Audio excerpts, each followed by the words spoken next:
Principal Component Analysis PCA. I am Varsha Kiran Patil from AISSMS IOIT ENTC department. Let us see what is meant by Principal Component Analysis in easier way. Why Principal Component Analysis is required?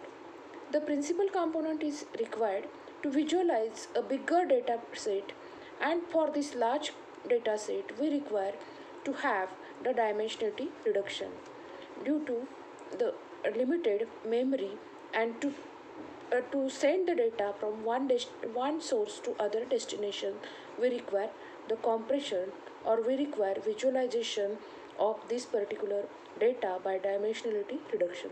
Once we know why this particular visualization problem occurs and we require the PCA, we have to go further and see what is mean by that particular PCA and what is the requirement.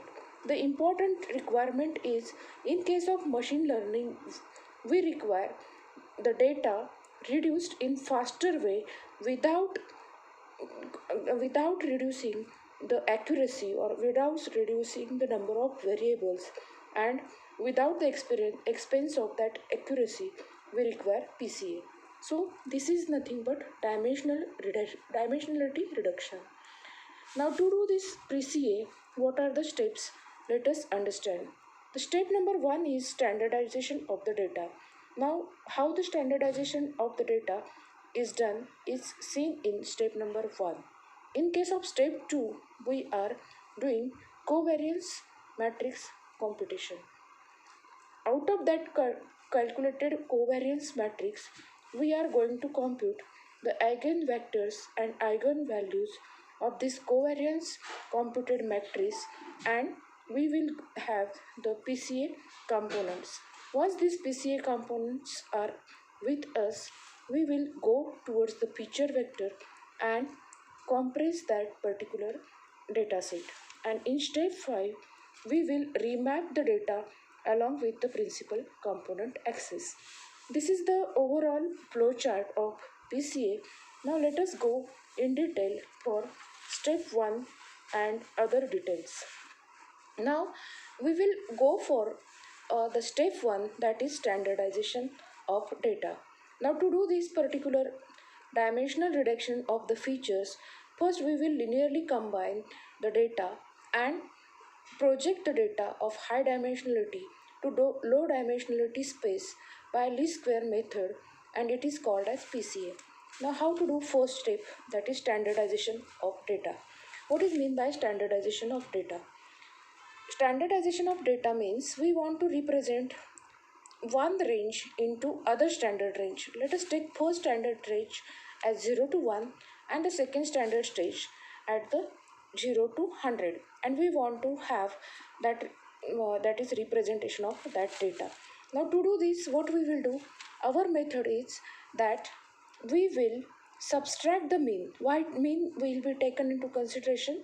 Mean is the representation of the whole class, hence we will represent each value subtracted from each value we will subtract the mean as a class representation and divide it by standard deviation. And to do this, that is, we will get that particular standardized z value. So this is the nothing but standardization of our data. Once we get the standardization of data, step 2 is covariance matrix calculation.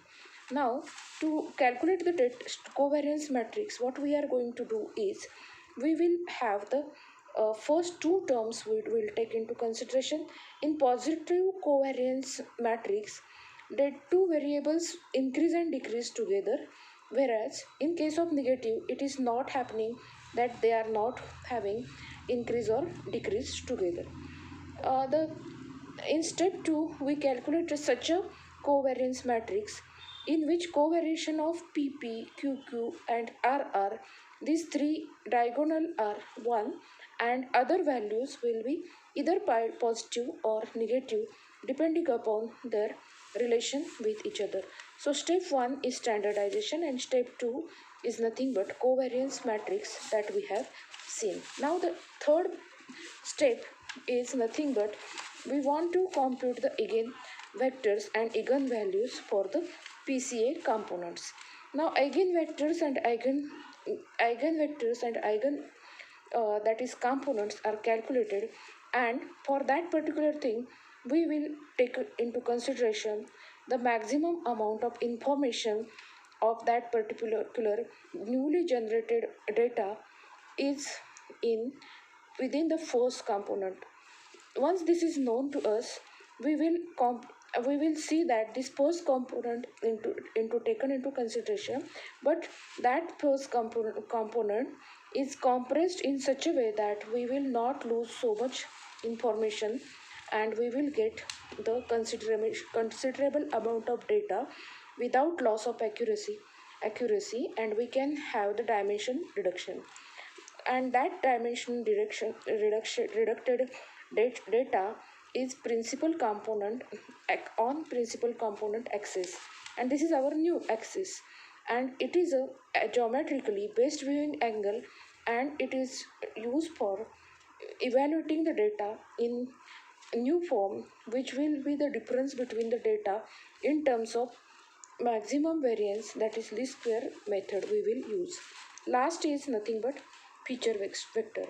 Now we will get a data, and out of this n vector we will discard the least significant, which is not of our interest, because it is a least significance data, by seeing the mathematical calculation and describe the data in other significant form. This is nothing but we will call it as a feature vectors.